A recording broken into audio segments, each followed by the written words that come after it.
الحمد للہ رب العالمین والعاقبۃ للمتقین والصلاة والسلام علی سید الانبیاء والمرسلین وعلی آلہ واصحابہ اجمعین اما بعد فاعوذ باللہ من الشیطان الرجیم بسم اللہ الرحمن الرحیم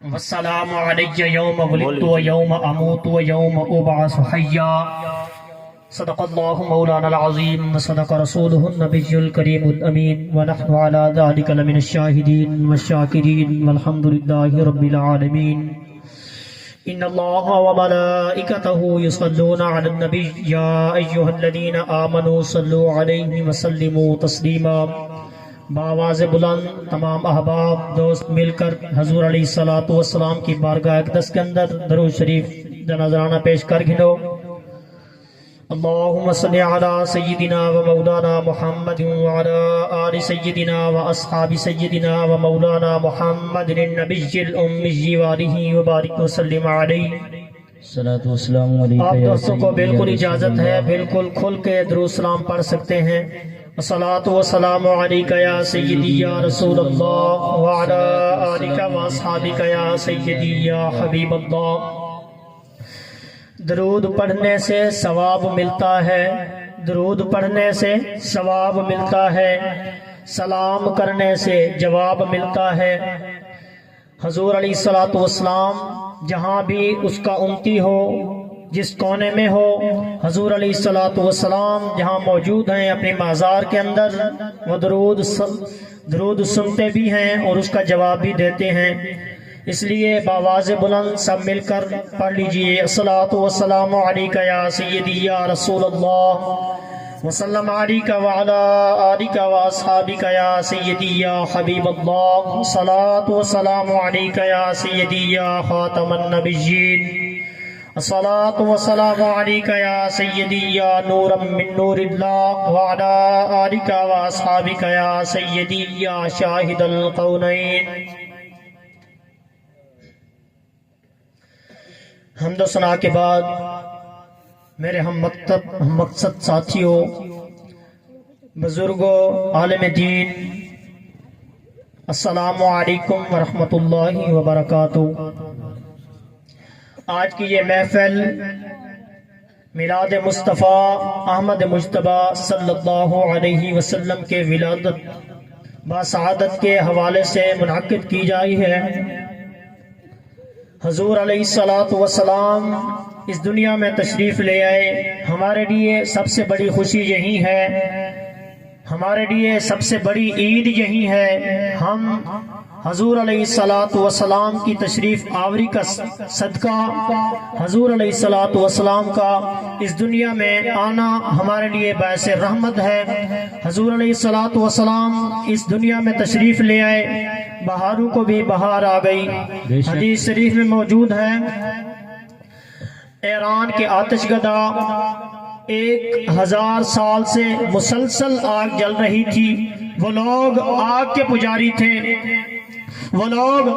کے پجاری تھے آگ کو اپنا خدا مانتے تھے آگ کی پوجا کرتے تھے ان کا ایک حفاظتی محکمہ تھا جو اس آگ کی حفاظت کرتا تھا اس آگ کو جلاتا تھا جب تیز ہوا آندھی یا بارش کا امکان ہوتا تو ایرانی لوگ فکر میں پڑ جاتے کہ یہیں کہیں یہ بارش ہوا ہمارے خدا کو بجھا نہ دے کہیں یہ بارش ہمارے خدا کو ختم نہ کر دے انہوں نے انتظامات کیے ہوئے تھے کہ یہ ہماری آگ جو ہے یہ چلتی رہے حضور علیہ الصلوۃ والسلام کی جب ولادت ہوئی حضور علیہ الصلوۃ والسلام جب پیدا ہوئے اس دن ایران کے آتش کدا میں جو آگ تھی وہ خود بخود بجھ گئی خود بخود ختم ہو گئی بادشاہ نے نجومیوں سے پوچھا کہ اے نجومیوں ایسا کیوں ہوا ہے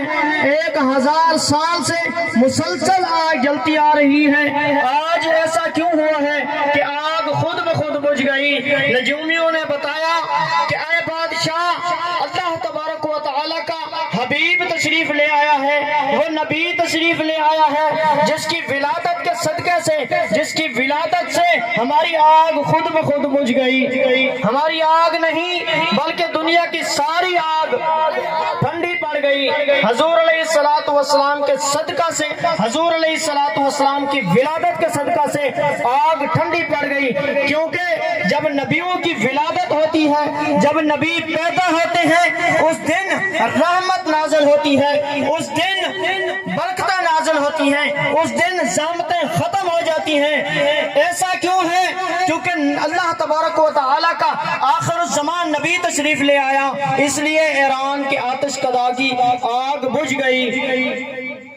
سبحان اللہ سبحان اللہ سبحان حضرت اللہ. عیسیٰ علیہ الصلوۃ والسلام جس دن پیدا ہوئے, اللہ تبارک و تعالیٰ کا قرآن فرماتا ہے والسلام علیہ یوم ولدت و یوم اموت و یوم ابعث حیا. حضرت عیسیٰ علیہ الصلوۃ والسلام فرماتے ہیں کہ مجھ پر سلام ہو جس دن میں پیدا ہوا.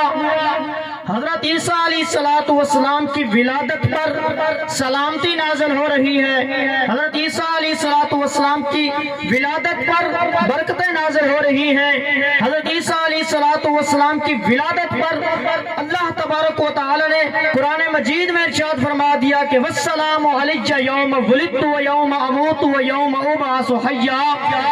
تو اس نبی کی شان کا عالم کیا ہوگا جو نبی حضرت عیسیٰ علیہ الصلوۃ والسلام کا بھی امام ہے. وہ نبی کون ہے؟ وہ ذات کون ہے؟ وہ ذات آپ اور میرے آقا نبی اکرم صلی اللہ علیہ وسلم کی ذات ہے. سبحان اللہ. نعرہ تکبیر, نعرہ رسالت, نعرہ خلافت, نعرہ حیدری, علماء اہل سنت. اس نبی کی ولادت کا عالم کیا ہوگا؟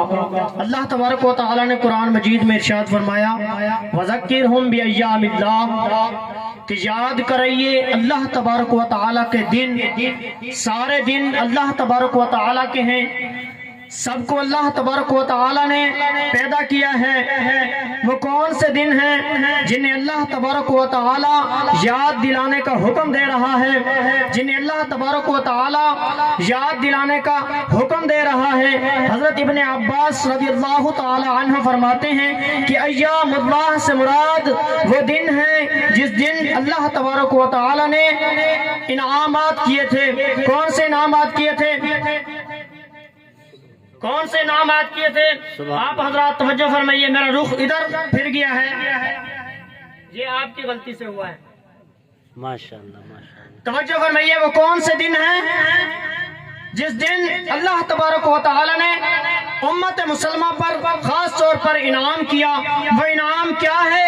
اللہ تبارک و تعالی نے قرآن مجید میں ارشاد فرمایا وَمَا أَرْسَلْنَاكَ إِلَّا رَحْمَةً لِّلْعَالَمِينَ. جس دن حضور نبی اکرم صلی اللہ علیہ وسلم اس دنیا پر دونوں جہانوں کے لیے رحمت بن کر آئے, اس دن کا اللہ تبارک و تعالی حکم فرما رہا ہے کہ ان دنوں کو یاد کیجئے. تو ہم میلاد کیوں نہ منائیں؟ اللہ تبارک و تعالی قرآن مجید میں ارشاد فرماتا ہے قُلْ بِفَضْلِ اللَّهِ وَبِرَحْمَتِهِ فَبِذَلِكَ فَلْيَفْرَحُوا, کہ اے محبوب فرما دیجئے کہ اللہ تبارک و تعالی کے فضل اور اس کی رحمت کے ملنے پر خوشیاں مناؤ.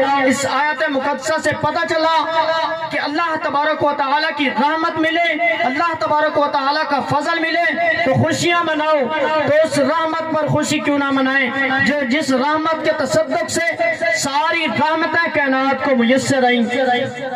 رحمت کیا ہے؟ ماں کی محبت اللہ تبارک و تعالی کی رحمت ہے, باپ کی شفقت اللہ تبارک و تعالی کی رحمت ہے, رشتہ داروں کی چاہت اللہ تبارک و تعالی کی رحمت ہے, دوستوں کی رفاقت اللہ تبارک و تعالی کی رحمت ہے, دوستوں کی رفاقت اللہ تبارک و تعالی کی رحمت ہے, آسمانوں کی رفعت اللہ تبارک و تعالی کی رحمت ہے, زمینوں کی وسعت اللہ تبارک و تعالی کی رحمت ہے. یا الہی ہر طرف تیری ہی رحمت کے جلوے ہیں. اے رب ذوالجلال ہر طرف ہر جہت تیری ہی رحمت کے جلوے ہیں. ذرا یہ تو بتا تیری سب سے بڑی رحمت کیا ہے؟ تیری سب سے بڑی رحمت کیا ہے؟ اللہ تبارک و تعالی قرآن مجید میں ارشاد فرماتا ہے وَمَا أَرْسَلْنَاكَ إِلَّا رَحْمَةً لِّلْعَالَمِينَ کہ محبوب ہم نے آپ کو دونوں جہانوں کے لیے رحمت بنا کر بھیجا، ہم نے آپ کو دونوں جہانوں کے لیے رحمت بنا کر بھیجا۔ آپ کافرین کے لیے بھی رحمت ہیں، مشرکین کے لیے بھی رحمت ہیں، منافقین کے لیے بھی رحمت ہیں، خاص طور پر مسلمانوں کے لیے بھی رحمت ہیں۔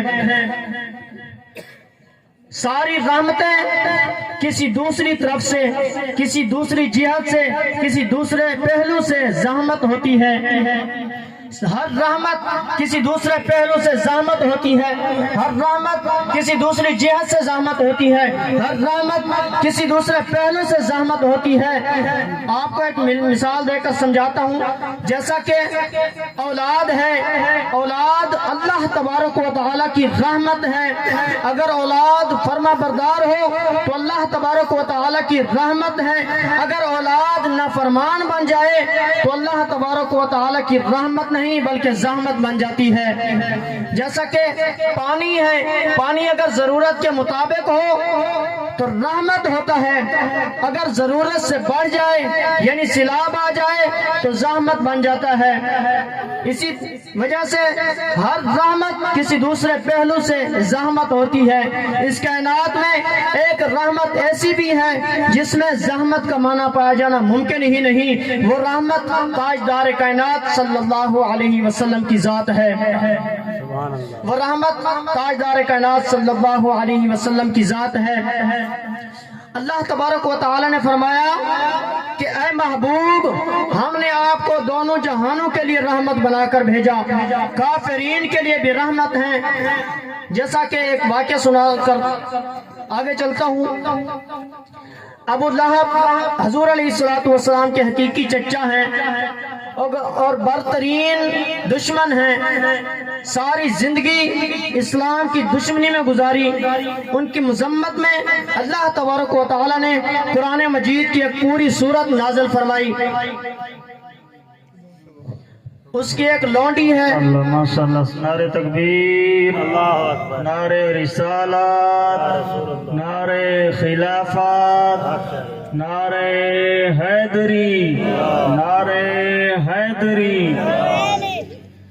ابو لہب کی ایک لونڈی ہے، غالباً اس کا نام ہے صوبیہ۔ جب حضور علیہ السلام کی ولادت ہوئی، ابو لہب کی لونڈی حضرت آمنہ کے پاس تھی۔ جب حضور علیہ السلام کی ولادت ہوئی، ابو لہب کی لونڈی ابو لہب کے پاس آتی ہے اور کہتی ہے کہ مبارک ہو، تمہارے گھر میں بیٹا پیدا ہوا ہے، تمہارا بھتیجا پیدا ہوا ہے۔ ابو لہب یہ خبر سن کر خوش ہوتا ہے، خوشی کا اظہار کرتا ہے اور اس لونڈی کو ہاتھ کا اشارہ کر کے آزاد کر دیتا ہے، اور بقیہ زندگی جو تھی اس نے اسلام کی دشمنی میں گزاری، حضور علیہ السلام کی مخالفت میں گزاری۔ جب وہ مرتا ہے، قبر میں جاتا ہے، حضرت ابن عباس رضی اللہ تعالی عنہ کو خواب میں ملاقات ہوئی۔ حضرت ابن عباس رضی اللہ تعالی عنہ پوچھتے ہیں کہ ابو لہب کیسے گزر رہی ہے؟ ابو لہب کہتا ہے کہ کیا بتاؤں، جب سے آپ کو چھوڑا ہے میں نے خیر نہیں دیکھی، جب سے آپ کو چھوڑا ہے میں نے خیر نہیں پائی۔ ابو لہب کہتا ہے کہ جب سے میں نے آپ کو چھوڑا میں نے خیر نہیں پائی، لیکن ایک دن آتا ہے، وہ دن کون سا ہے؟ جب محمد صلی اللہ علیہ وسلم یعنی ابو لہب کہتا ہے ہمارا بھتیجا پیدا ہوا تھا، اس دن میں نے خوشی کا اظہار کیا تھا۔ اس نے خوشی کا اظہار اس لیے نہیں کیا تھا کہ یہ نبی ہے یا یہ نبوت کی وجہ سے اس نے خوشی کا اظہار نہیں کیا تھا، بلکہ اس نے اپنا بھتیجا سمجھ کر اس نے اپنے گھر میں بچہ پیدا ہونے کی خوشی سے اس نے خوشی کا اظہار کیا تھا۔ ابو لہب کہتا ہے کہ وہ دن جب آتا ہے تو میرے عذاب میں تخفیف کی جاتی ہے، میرے عذاب میں کمی کی جاتی ہے۔ اور ایک روایت میں ہے کہ وہ کہتا ہے جب وہ دن آتا ہے میں نے جس ہاتھ کی انگلی سے اس اپنی لونڈی کو آزاد کیا تھا، خوشی کا اظہار کیا تھا، مجھے اس انگلی سے دودھ پلایا جاتا ہے۔ تو توجہ فرمائیں، ابو لہب جس نے اپنی ساری زندگی اسلام کی دشمنی میں گزاری، اسلام کی دشمنی میں گزاری، حضور علیہ السلام کی مخالفت میں گزاری، جب ابو لہب دشمن ہے اسلام کا، اس کو اجر مل سکتا ہے، اس کو رحمت مل سکتی ہے، تو اس شخص کا عالم کیا ہوگا جو حضور علیہ السلام پر ایمان بھی رکھتا ہے، اللہ تبارک و تعالیٰ کی وحدانیت پر ایمان بھی رکھتا ہے، تو وہ اگر میلاد منائے تو اس کا عالم کیا ہوگا، اس کا عالم کیا ہوگا۔ کچھ لوگ کہتے ہیں کہ میلاد منانا کہاں سے ثابت ہے؟ ذرا توجہ فرمائیں، اگر میلاد کا معنی سمجھنا ہے تو یہیں سے سمجھ آ جائے گا۔ کچھ لوگ یہ کہتے ہیں کہ میلاد منانا ناجائز ہے، پہلے امتیں تھی ان کے اگر وہ گناہ کرتی تو ان کے چہرے بگڑ جاتے، ان کے گناہ ان کے ماتھے پر لکھے جاتے۔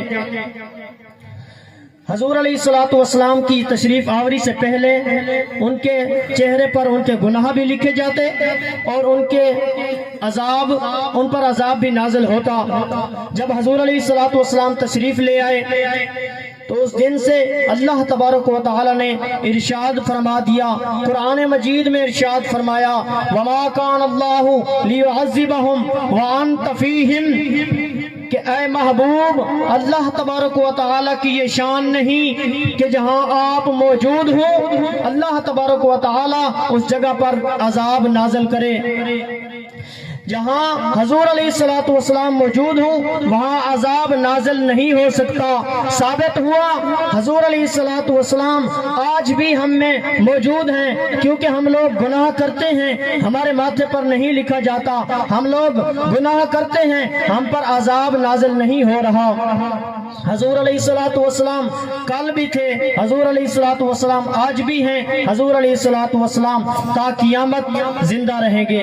اللہ تبارک و تعالیٰ سے دعا ہے کہ اللہ تبارک و تعالیٰ میری حاضری اپنی بارگاہ اقدس کے اندر قبول و منظور فرمائے اور قاری محمد خلیل صاحب کے گھر میں برکتیں عطا فرمائے، آمین، اور ان کے گھر سے جو مصیبتیں ہیں ان کو دور فرمائے۔ وآخر دعوانا ان الحمدللہ رب العالمین۔